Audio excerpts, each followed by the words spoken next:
श्री स्वामी समर्थ मित्रांनो, चालताना कधीही या वस्तू ओलांडू नका, नाहीतर आपल्याला दोष लागतात. तसेच घरी आलेल्या या व्यक्तीचा तुमच्या घरी कधीही अपमान करू नका, नाहीतर घराची प्रगती होत नाही. त्यामुळे या गोष्टीची नक्कीच काळजी घ्या. तसेच नमस्कार करताना असाच करा, म्हणजे आपल्या आयुष्याचे सोने होईल. त्या व्यक्तीची सकारात्मक ऊर्जा आपल्याला मिळेल. म्हणून नमस्कार करताना मनापासून नतमस्तक होऊन नमस्कार करा, कारण मोठ्या व्यक्तीच्या दोन्ही पायांच्या अंगठ्यात विशेष शक्तीचा संचार होतो. अंगठ्यामध्ये विद्युत संप्रेषणीय शक्ती असते. याच कारणामुळे मोठ्यांच्या पाया पडल्याने ती शक्ती आपल्याला मिळत असते आणि आपली प्रगती होते. असे म्हणतात की जे फळ कपिला नावाची गाय दान केल्याने किंवा कार्तिक व ज्येष्ठ महिन्यात पुष्करमध्ये स्नान, दान, पुण्य इत्यादीने प्राप्त होते, तेच पुण्य ब्राह्मणाच्या पाया पडल्याने प्राप्त होते. जेव्हा एखादी व्यक्ती आपल्या पाया पडते तेव्हा त्याचे दोष आपल्याला लागतात. म्हणून दोषमुक्त होण्यासाठी देवाचे नाव घ्यावे. देवाचे नाव घेतल्याने दोघांनाही सकारात्मक परिणाम मिळतात आणि पुण्यामध्ये देखील वाढ होते. चालताना कोणत्या गोष्टी ओलांडू नयेत, तसेच आपल्या घरी कोणत्या व्यक्तीचा अपमान करू नये हे जाणून घेणार आहोत. तत्पूर्वी तुम्ही जर चॅनलवर नवीन असाल तर चॅनलला सबस्क्राईब करा आणि व्हिडिओला एक लाईक नक्की करा. तसेच कमेंट बॉक्समध्ये श्री स्वामी समर्थ जय श्री कृष्णा नक्की लिहा. कुरुक्षेत्रमध्ये महाभारताचे युद्ध सुरू होते. दररोज कौरव सेनेचे मोठमोठे योद्धे मारले जात होते. कौरव सेना अत्यंत दुःखी होते. त्यांच्या सैन्याची संख्या हळूहळू कमी होत चालली होती. एक एक दिवस अगदी चिंतेचा उगवत होता. काय करावे सुचत नव्हते. अर्जुन, युधिष्ठिर यासारख्या वीर योद्ध्यांपुढे कोणाचेच काही चालत नव्हते आणि भीम तर महाशक्तिशाली एकदाच कितीतरी सैनिकांना परास्त करत होता. पितामह भीष्म सारखे ज्येष्ठ योद्धे कौरवांच्या बाजूने असून देखील त्यांच्या सेनेची सतत हानी होत होती. त्यामुळे दुर्योधन तर अगदी रागाने पेटून उठला होता. एक दिवस दुर्योधन वैतागून पितामहांवर व्यंग करतो. यामुळे व्यथित होऊन पितामह भीष्म घोषणा करतात की मी उद्या सर्व पांडवांचा वध करेल. त्यांच्या घोषणेची बातमी पांडवांच्या शिबिरात पोहोचताच पांडवांची अस्वस्थता वाढली, कारण भीष्मांच्या क्षमतेबाबत सर्वांनाच कल्पना होती. तेवढ्यात भगवान श्रीकृष्ण शिबिरात दाखल झाले. पांडवांची अस्वस्थता त्यांच्या लक्षात येताच ते द्रौपदीला म्हणाले, माझ्यासोबत चल. द्रौपदीला सोबत घेऊन भगवान श्रीकृष्ण पितामहांच्या कक्षात पोहोचले. ती वेळ रात्रीची होती. स्वतः बाहेर उभे राहून द्रौपदीला म्हणाले, आज जाऊन पितामहांना प्रणाम कर. आता श्रीकृष्णांनी सांगितल्याप्रमाणे द्रौपदीने आतमध्ये जाऊन पितामहांना प्रणाम करताच पितामह अखंड सौभाग्यवती भाऊ असा त्यांच्या तोंडातून आशीर्वाद आला. त्यांनी आशीर्वाद दिला. त्यानंतर त्यांनी द्रौपदीला विचारले की वत्स, एवढ्या रात्री तू एकटी कशी काय आलीस? तेव्हा द्रौपदी म्हणाली, माझे बंधू श्रीकृष्णासोबत मी इथे आले आहे आणि ते बाहेर थांबले आहेत. असे द्रौपदीने सांगताच श्रीकृष्णाला भेटायला पितामह भीष्म बाहेर आले आणि त्यांनी दोघांनी एकमेकांना प्रणाम केला. पितामह भीष्म म्हणाले, माझ्या एका वचनाला दुसऱ्या वचनाने मात देण्याचं काम फक्त श्रीकृष्णच करू शकतात. शिबिरात परतताना श्रीकृष्ण द्रौपदीला म्हणाले की बघ, तुझ्या फक्त एक वेळ येऊन पितामहांना नमस्कार करण्यामुळे तुझ्या पतींना जीवनदान मिळाले, हे तुझ्या लक्षात आले का? जर तू दररोज नित्यनेमाने पितामह भीष्म, धृतराष्ट्र, द्रोणाचार्य या मान्यवरांना नमस्कार केला असताच आणि दुर्योधन, दुःशासन यांच्या पत्नींनी सुद्धा जर नित्यनेमाने त्यांचे ज्येष्ठ बंधू पांडवांना नमस्कार केला असता तर ही युद्धाची वेळच आली नसती. असे असते नमस्कार आणि आशीर्वादाची शक्ती. यामध्ये तात्पर्य काय तर वर्तमान काळात आपल्या घरी ज्या समस्या आहेत त्यांचे मूळ कारण हेच आहे की कळत न कळत आपल्या हातून वडीलधाऱ्या मंडळीची उपेक्षा केली जाते. जर प्रत्येक घरात वडीलधाऱ्या मंडळींना दररोज नमस्कार करून त्यांचे आशीर्वाद घेण्याचे संस्कार असतील तर असे घर स्वर्ग बनू शकते. मोठ्यांचा आशीर्वाद हे एक असे कवच आहे ज्याला कुठलेही शस्त्र भेदू शकत नाही. कारण नमस्कारात प्रेम आहे, नमस्कारामध्ये विनय आहे, नमस्कारामध्ये अनुशासन आहे. नमस्कार आदर शिकवतो. तसेच मनामध्ये नमस्कारामुळे सुविचार येतात. नमस्कारामुळे क्रोध नष्ट होतो व आपला अहंकार नष्ट होतो. नमस्कारामध्ये शीतलता आहे, आपली संस्कृती आहे. या संस्कृतीचे आपण जतन केलेच पाहिजे. याचं वैज्ञानिक कारण पाहायचं म्हटलं तर पाया पडल्यामुळे आपल्या शरीरातील सर्व जोड ताणले जातात. त्यामुळे ताण दूर होण्यास मदत होते. हा एक प्रकारचा व्यायाम आहे.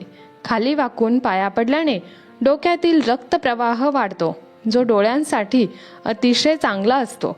तसेच खाली वाकल्याने आपला अहंकार कमी होतो. वडीलधाऱ्या मंडळीबद्दल समर्पणाची भावना निर्माण होते. आता कोणाच्या पाया पडू नये? पूजा करणाऱ्या व्यक्तीच्या पाया पडू नये. एखादी व्यक्ती जर पूजा करत असेल तर त्या व्यक्तीच्या पायांना स्पर्श करू नये, अन्यथा पूजेत अडथळा निर्माण होऊ शकतो. त्याचबरोबर मंदिरातही कोणाच्या पाया पडू नये असे योग्य मानले जात नाही. कारण मंदिर हे देवाचे स्थान आहे आणि तिथे पाया पडलास मंदिराचे पावित्र्य भंग होऊ शकते. कारण मंदिरामध्ये देवापेक्षा श्रेष्ठ कोणच नसते. म्हणून मंदिरात कधीही कोणाच्या पाया पडू नये. पुजारी व्यक्तीच्या पाया पडू नये. कुमारी मुलींना कधीच पाया पडायला लावू नये. हिंदू धर्मामध्ये मुलींना देवीचे रूप मानले जाते. कुमारी मुली हे देवीचे रूप मानले जाते. त्यामुळे त्यांच्याकडून पाया पडून घेऊ नये असे शास्त्र सांगते. कुमारी मुलींनी पायांना स्पर्श केल्यास असा माणूस पापाचा भागीदार बनू शकतो. हिंदू मान्यतेनुसार मामा आणि मामीने त्यांच्या भाचा किंवा भाचीला आपल्या पायांना स्पर्श करू देऊ नये. कारण भाचीला काशी स्वरूपात मानलं जातं. स्मशानभूमीतून आलेल्या व्यक्तीच्या कधीही पाया पडू नये. हिंदू धर्मात असे मानले जाते की जर एखादी व्यक्ती स्मशानभूमीवरून परत येत असेल तर त्या व्यक्तीच्या पायाला हात लावू नये.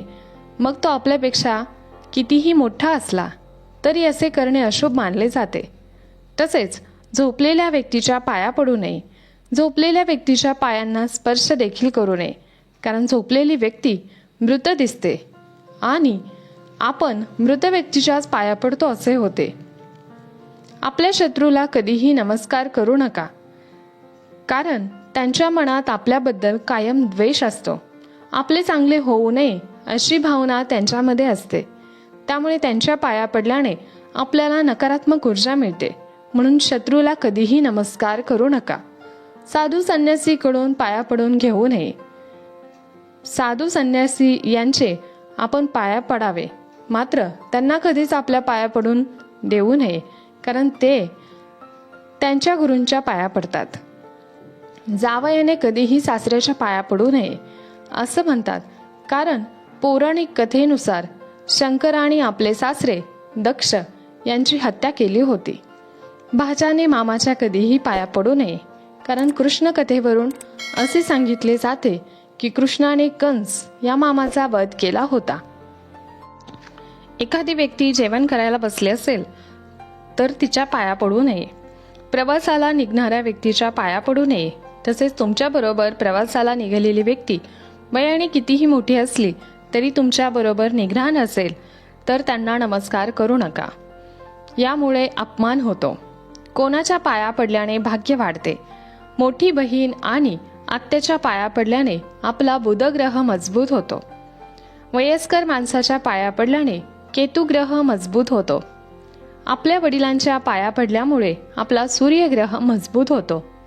काकी, आई, आजी, मावशी यांच्या पाया पडल्यामुळे आपल्या कुंडलीतील चंद्रग्रह मजबूत होतो. मोठ्या भावाच्या पाया पडल्याने मंगळ ग्रह मजबूत होतो. संत, गुरु व ब्राह्मणांच्या पाया पडल्याने आपला गुरुग्रह मजबूत होतो. तसेच वहिनीच्या पाया पडल्याने शुक्र ग्रह मजबूत होतो. सासरच्या लोकांशी नेहमी चांगले संबंध ठेवले तर आपला राहू ग्रह देखील मजबूत होतो आणि आपल्या कामामध्ये येणारे अडथळे आपोआप दूर होत जातात. राहू ग्रह आपल्या कामामध्ये अडचणी आणत असतो. त्यामुळे राहू ग्रह जर मजबूत झाला तर आपल्या कामामध्ये येणाऱ्या अडचणी आपोआप दूर होतात. आता कोणाला ओलांडू नये, कोणत्याही प्राण्याला ओलांडू नये, तसेच अग्नीला चुकून सुद्धा ओलांडू नये. कधीही पाय लागू देऊ नये. अग्नीला पाय लागणे फार अशुभ मानले जाते. यामुळे अग्निदेवांचा अपमान होतो. 2. ज्या खुट्याला गाय किंवा वासरू बांधलेले असते त्या दोरीला ओलांडू नये. 3. केस, भस्म, गंध अशा पवित्र वस्तू ओलांडू नयेत. कापलेली नख कधीही ओलांडू नयेत. कोणत्याही अंड्याचे कवच कधीही ओलांडू नये. अंड्याचे कवच ओलांडणे अतिशय अशुभ मानले जाते. कोणाच्याही जेवणाचे ताट कधीही ओलांडू नये किंवा मग ओलांडलेले ताटातील जेवण कधीच खाऊ नये. असे जेवण खाल्ल्याने दोष निर्माण होतो. या 4 लोकांचे आपल्या घरी आगमन होणे शुभ मानले जाते. जर तुमची नणंद तुमच्या घरी येत असेल तर तिने 4 दिवस राहून तिचा पाहुणचार करणे अतिशय शुभ असते. नंदेने तुमच्या घरी येणे अतिशय शुभ मानले जाते. त्यामुळे तिचा कधीही आपल्या घरामध्ये अपमान करू नका. 4 दिवस ती राहील तेवढा वेळ प्रेमाने वागवावे आणि तिचे शुभ आशीर्वाद घ्यावेत. यामुळे आपल्या घराची देखील प्रगती होते. म्हणून नंदेला कधीही अपमानित करू नये. आपल्या घराला कधीच काही कमी पडत नाही. घर सदैव भरलेले राहते. जावयाचे पाय तुमच्या घराला लागणे अतिशय शुभ असते. म्हणून जावई तुमच्या घरी येत असेल तर तुमच्या घरासाठी ते अत्यंत शुभ असते. मात्र जावयाने घर जावई होऊन राहू नये. तुमच्याकडे वारंवार तुमचे भाचे येत असतील तर त्यांचे तुमच्या घरी येणे तुमच्यासाठी खूप शुभ असते.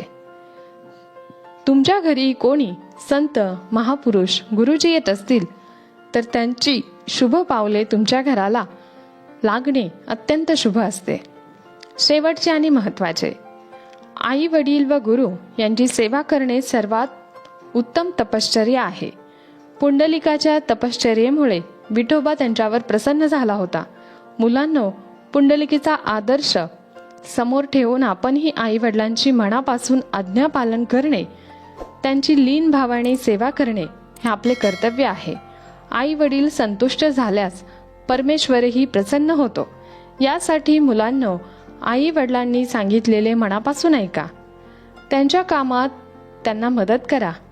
त्यांना देवासमान मानून सेवा करा. शेवटी एवढेच म्हणेल की आईची माया, पित्याची छाया, सोबत मिळालेले संस्कार 7 जन्मही अपुरे फेडण्यास तुमचे उपकार. हा माहितीपूर्ण व्हिडिओ तुम्हाला आवडला असेल तर व्हिडिओला एक लाईक नक्की करा. आणि जर तुम्ही चॅनलवर नवीन असाल तर चॅनलला सबस्क्राईब जरूर करा. तसेच कमेंट बॉक्समध्ये श्री स्वामी समर्थ नक्की लिहा. धन्यवाद. श्री स्वामी समर्थ. जय जय स्वामी समर्थ. जय श्री हरिकृष्णा.